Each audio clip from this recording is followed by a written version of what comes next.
एक छोटे से गांव में राधा नाम की एक माँ अपने दो बच्चों सूरज और पायल के साथ रहती थी। राधा का जीवन संघर्षों से भरा हुआ था। उसके पति की नौकरी छूट चुकी थी और घर का खर्च चलाना मुश्किल हो गया था।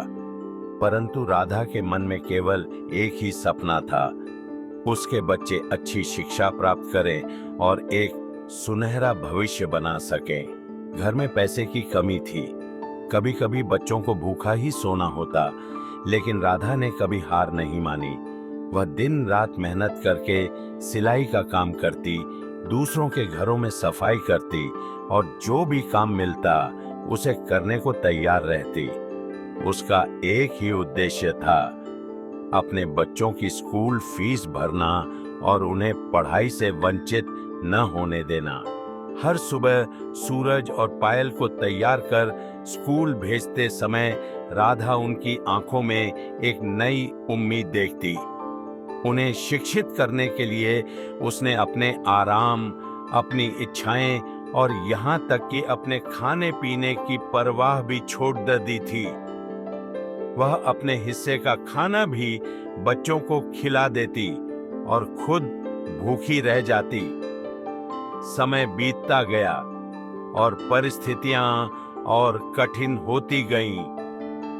स्कूल की फीस भरने के लिए राधा को अपने गहने तक बेचने पड़ी, लेकिन जब फीस भरने के लिए पैसे फिर भी पूरे नहीं हुए तो उसने एक बहुत बड़ा बलिदान दिया।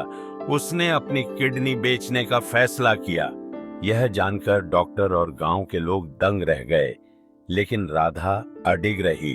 उसने कहा, अगर मेरी एक किडनी मेरे बच्चों के भविष्य को संवार सकती है तो यह सौदा मुझे स्वीकार है। मैं उनकी शिक्षा के लिए कुछ भी कर सकती हूँ। राधा के इस बलिदान से सूरज और पायल की शिक्षा जारी रही। उन्होंने पढ़ाई में कड़ी मेहनत की और सालों बाद दोनों बड़े होकर सफल व्यक्ति बने। सूरज एक डॉक्टर बन गया और पायल एक इंजीनियर। उन्होंने अपनी मां के बलिदान को कभी नहीं भुलाया। एक दिन जब सूरज डॉक्टर बनकर पहली बार अस्पताल गया तो उसकी आंखों में आंसू थे। उसने मां से कहा, आज जो कुछ भी हूं आपकी वजह से हूं मां।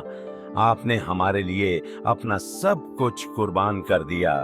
अब हमारी बारी है कि हम आपको वो सारी खुशियां दें जिनकी आप हकदार हैं। यह सुनकर राधा की आंखें भर आईं। उसने अपने बच्चों को गले लगाया और कहा, मुझे सबसे बड़ी खुशी इसी में है कि मेरे बच्चे अपने पैरों पर खड़े हो गए हैं। मेरा बलिदान सफल हो गया। यह कहानी हमें यह सिखाती है कि माँ का प्यार और त्याग कितना महान होता है। वह अपने बच्चों के लिए किसी भी हद तक जा सकती है, सिर्फ यह सुनिश्चित करने के लिए कि वे एक अच्छा जीवन जी सकें। माँ का बलिदान अनमोल होता है और उसका ऋण कोई कभी नहीं चुका सकता। धन्यवाद।